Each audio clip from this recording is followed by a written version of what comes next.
Feeling is mutual there. All right. I think we're live here, ladies and gents. And so, hi, welcome to PCL Live. We're just so glad to have you here. And I know that we're just going to give it a couple of seconds for people to log in and log on. And we're going to ask that as you are logging in, just put in the comments where you are logging in from. So I'll give it a minute or so to get people to get on. We have two special guests today, and I'm excited to hear from them and what they're going to share with us in a minute. So, of course, I'm checking my own feed here to see if there is a delay or if it's popped up. So with technology, sometimes it doesn't pop up right away on LinkedIn, but I do see one viewer, so I believe it is actually popping up. But that viewer could also be on Facebook, so we'll see, because I'm broadcasting live there as well. All right, so if you're coming on, hopping on, all right, Wayne says we're live. If you're hopping on, please put in the comments where you are watching from, and we just want to say hello to you.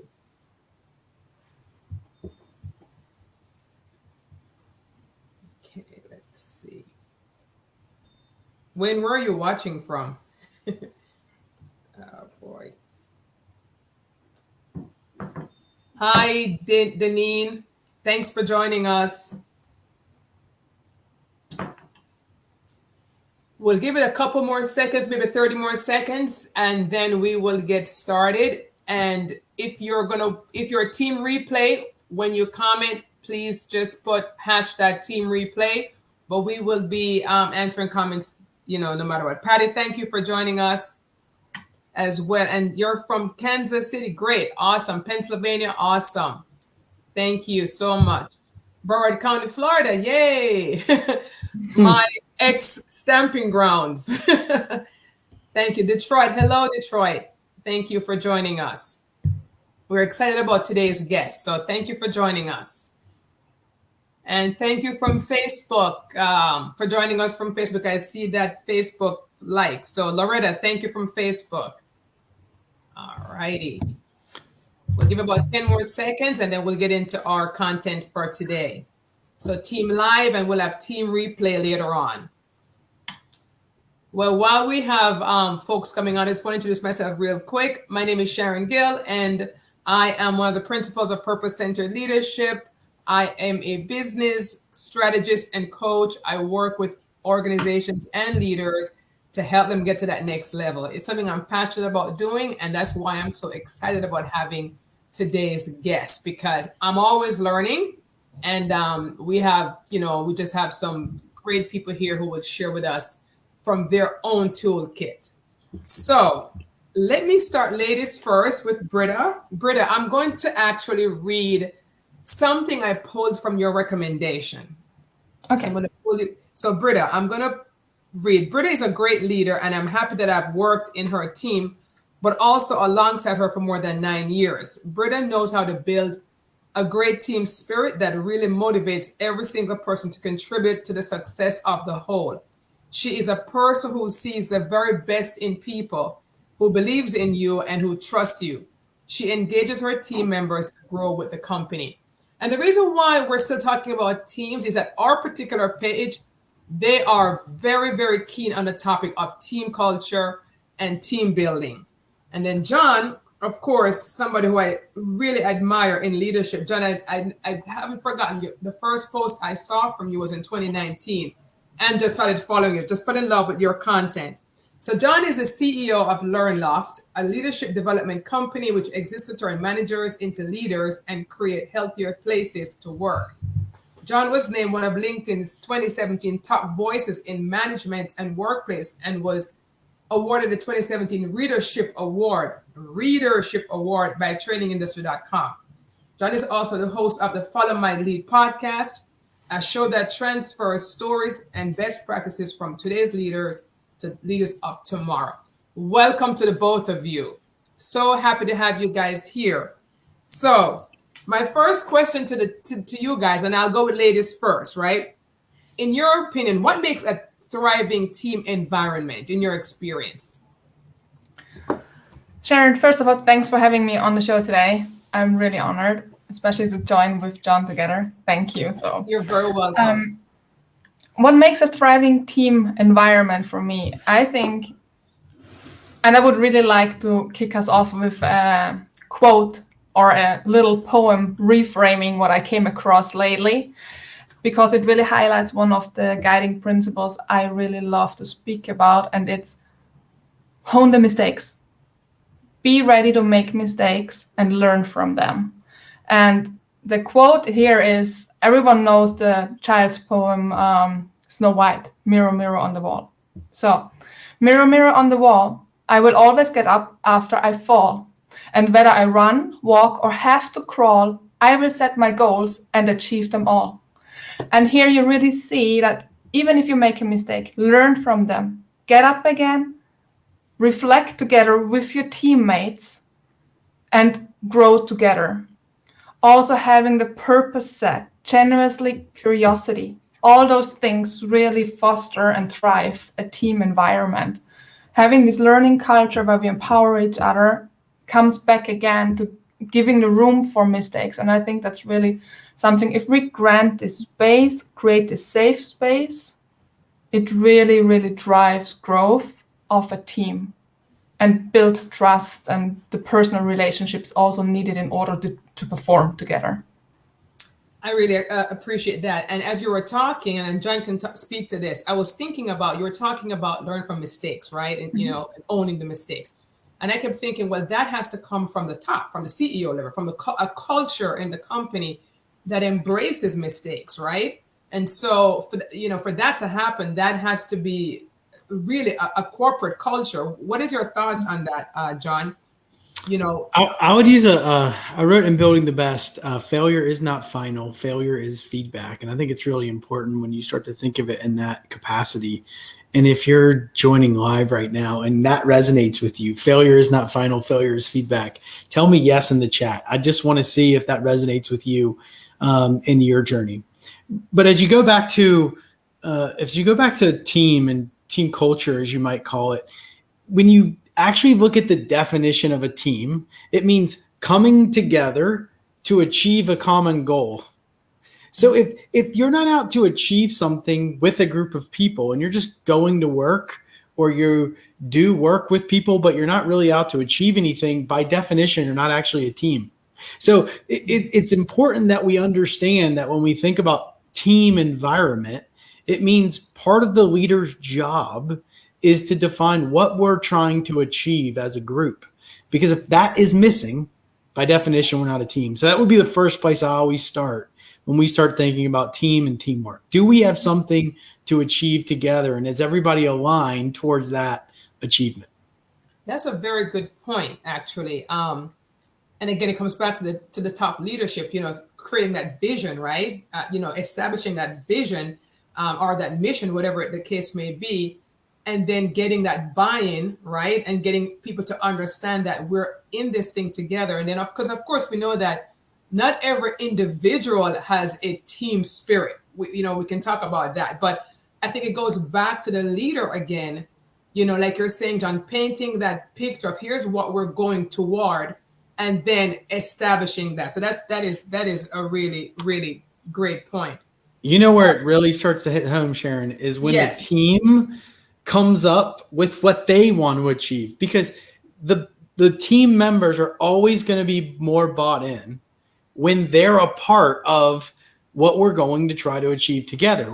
Instead of it just being like a top-down thing and it's what the leader wants and not what the team wants, we might not get the buy-in that we want, because unfortunately, or depending on how you look at it, sometimes leaders will have very self-serving interests about the goals that they want to achieve, and the team gets it. The BS meter is really high right now. So I think if you're a leader out there and you're thinking, do I have good teamwork? I would ask myself the question right now. Do I have a goal that we're trying to achieve in the short term or long term? And is my team bought into it? It's a really important question to ask yourself. Let's talk about the aspect of buy-in, right? I know when and I ran our law firm together, right? As leaders, we know what we want, but we always bring it before the team, and make them a part of the decision-making process, right? We do great brainstorming session, and sometimes, honestly, their ideas actually work out to be better than our original ideas. And when they feel like they're a part of the process, they really own it. I mean, has that been your experience as you guys work with teams? I know, Britta, you work with a lot of sales teams, and I can imagine working and creating sales teams. Their financial goals, their all these different goals. So buying has got to be very important. Definitely, and especially to understand why are we working on that. I mean, we all heard this why talk so many times, but they are essential and they are the core for the team to drive in one direction. If they understand it, if they even come up with their own why, as John said, and it ties into the company culture, in the overall goals, the motivation is a totally different one, and the empowerment is a different one. Accountability is going to be built based on that. You can really build a culture of accountability by giving them the power of creating the whole environment together and not just telling them what to do. If they really see, I can foster what I want to go for, it's a whole different buy-in than just telling, go and close another 50 deals. So why should I close another 50 deals? Yes, I mean, I have my quotas and all those things, but what's the internal motivation for doing that? What's the real purpose behind? It's interesting you say that, Britta, because one of the principles that I wrote about in the book was people persevere because of purpose, not pay. Mm-hmm. People persevere because of purpose, not pay. So when you start thinking about, even in a sales environment where the numbers matter and we're typically measured by the revenue that you generate, if the sales team knows that there's a deeper purpose behind closing those deals or bringing on a new client, they're going to persevere more than just by pay alone. Because if we're so reliant on money alone, and I come right behind you, Britta, with a $10,000 more offer to your best salesperson, they're going to at least entertain the offer. And certainly when I get to 20 or 30 or 40, they're definitely going to entertain the offer. Versus if they know they're doing something for a deeper purpose behind the money. Money is important, don't get me wrong. But then all of a sudden I'm bought into what this team is doing and the culture and why we come to work versus just closing another deal. Mm-hmm. Yeah. Exactly. Let me ask a question, which is not what I wanted to ask earlier, but so let me date myself. So I'm in my 50s, right? So I'm from the culture where it's more of a top-down leadership, right? There's no buy-in, no anything. We're told what to do. Do you feel like we've tilted a little bit too much by putting the power in the team's hands? And this is just a question. Where before the team had no power, the employees really didn't have that much power, even though they were the ones doing the work. But now there's so much emphasis on empowering teams.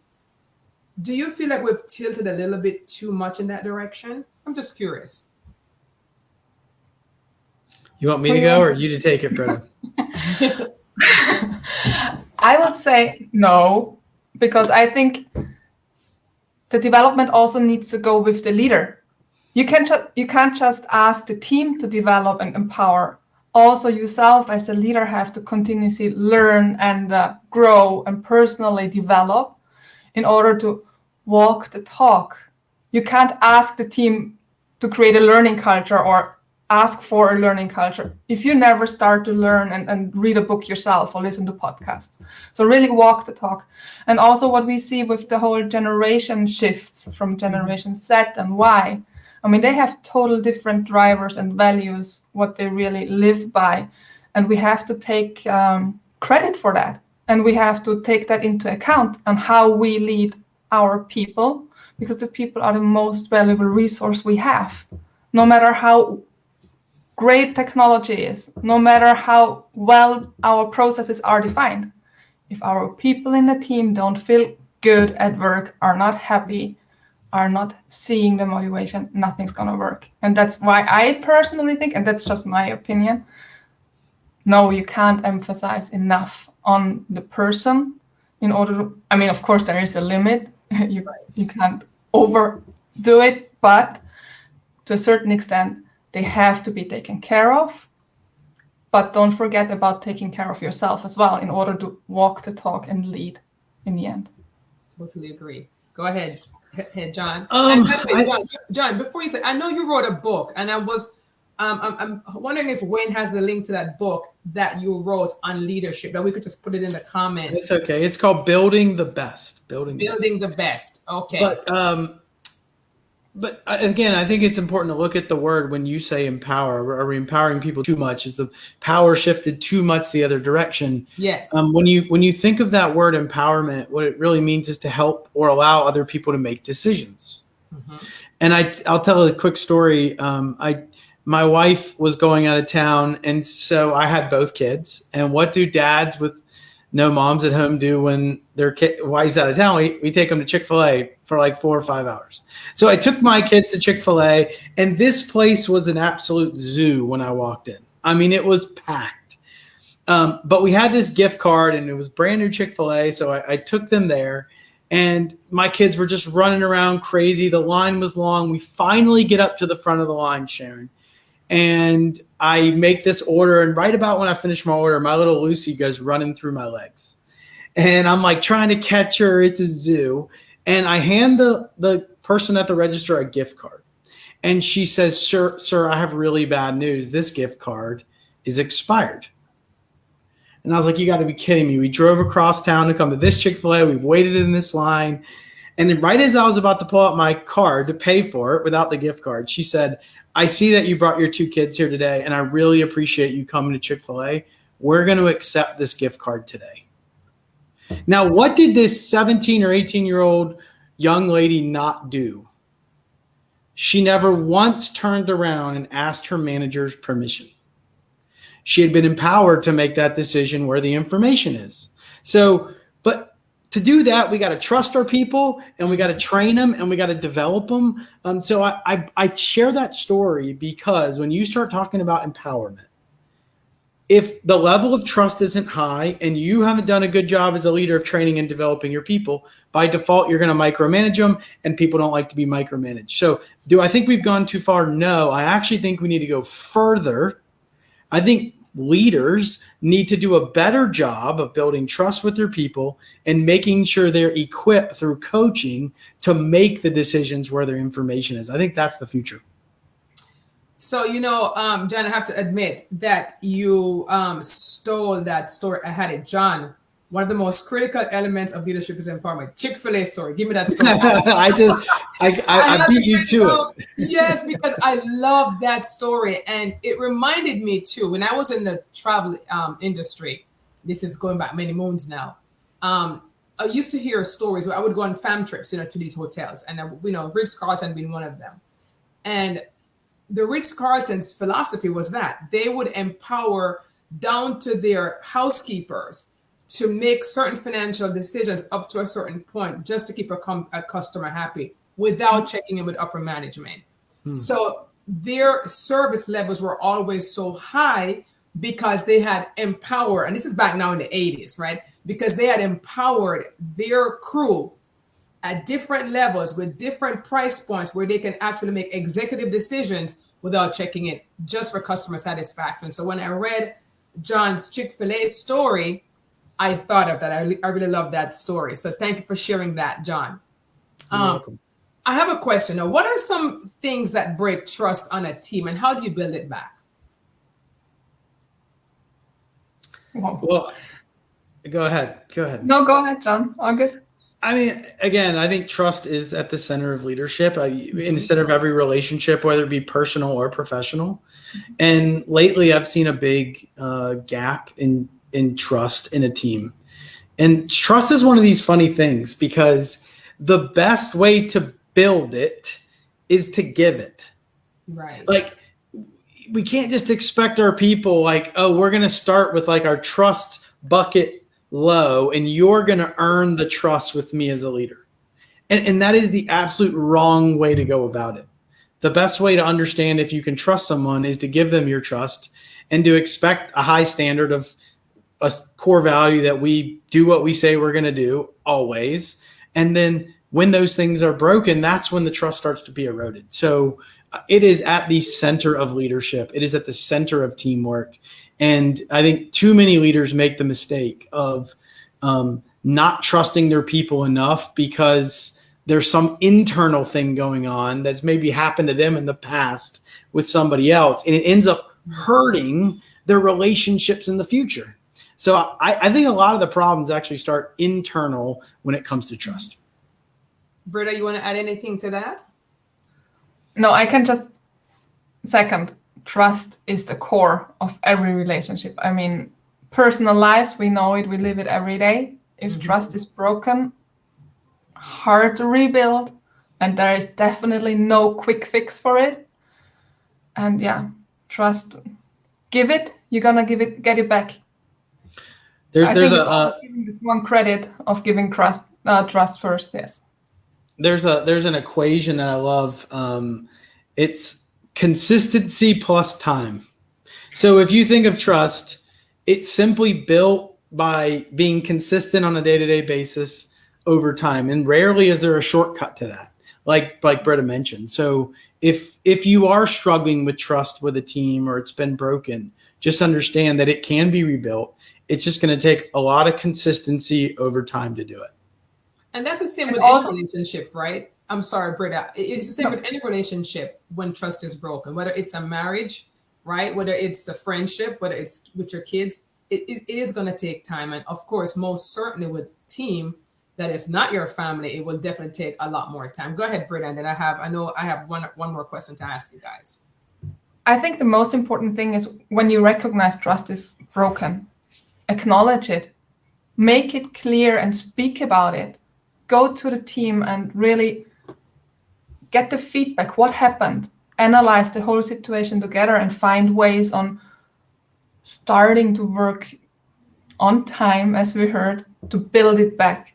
Promote all those things like accountability, feedback, live this culture, clear, transparent communication, and open the stories yourself again and again and again until you start to feel and resonate how it really works.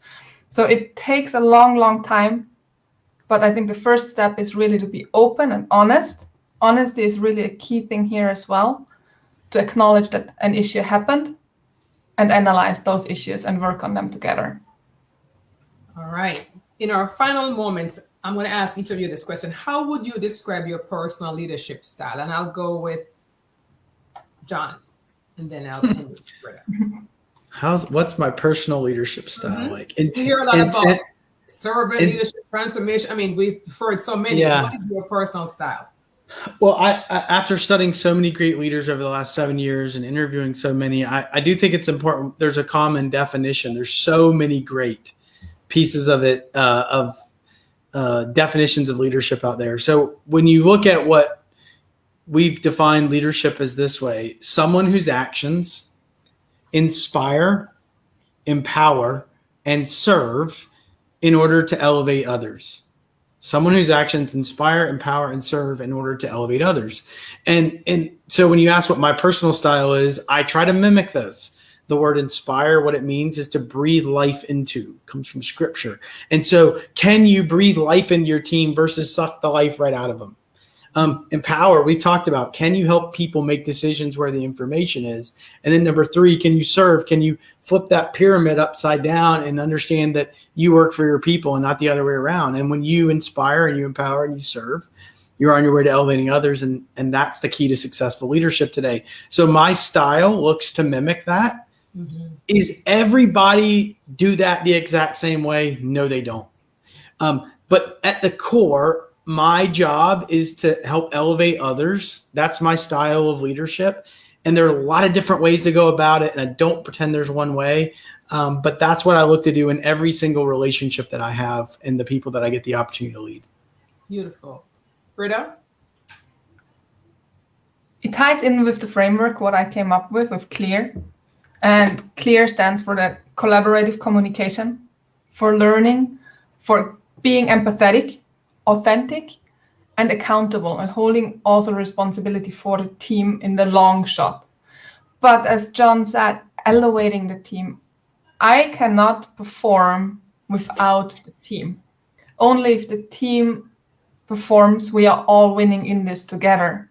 And we are all losing together. So there is not one person who is making the mistake, and there's not the one person who is the winning one. It's always the teams together. And that's why it's so important that I stand for the clear communication approach and the clear leadership approach. And that's how I work. I think if you ask my team what's one thing Britta always does, I never stop speaking.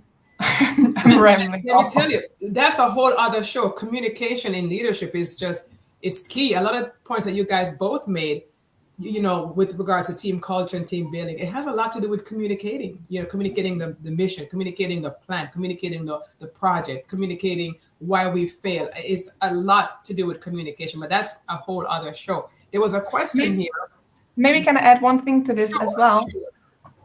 For communication, also listening to your people. Really listen to understand what do they want, what do they need, what's the need of the team in order to make the things happen. So that's also really, really important. I don't know if you guys have time for one question from the audience. What is the number one piece of advice for a new leader who may be younger and even less experienced than his or her peers that he or she must now lead? So you guys understand that, right? When a new leader comes on the team and now they're younger than those who they have to lead. What's one advice? You don't need all the answers. You don't need to have all the answers. Okay. You don't have to have all the answers. In fact, like making up the answers or assuming that you have to have them all will actually lower your credibility. There's something really authentic about a young leader saying, look, I'm thrilled about this opportunity.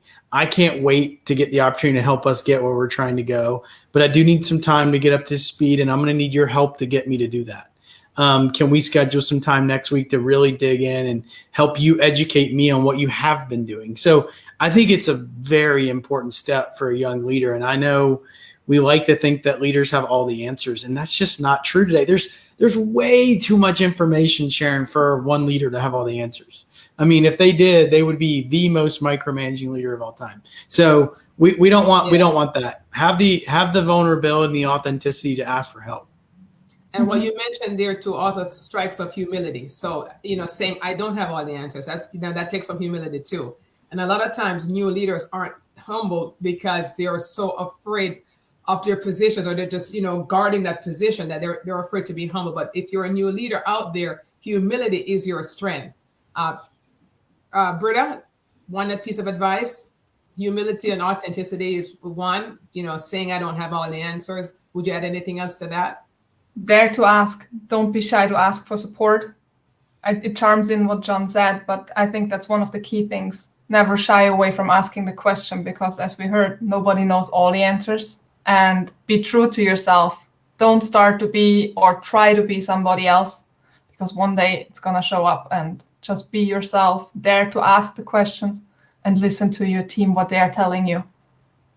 Thank you guys both so much. And before we end, I want you to tell your audience real quick, you know, how they can support you, what do you do, and how they can find you. What's the best place for them to find you? Do you want to go first, John? Because I know you're always ready. Oh gosh, that makes me sound like I'm some kind of No. You've been doing this a long time, and you know. No, I appreciate you having me on and being here. You know, LinkedIn's the best place. There's a weekly leadership newsletter called Building the Best.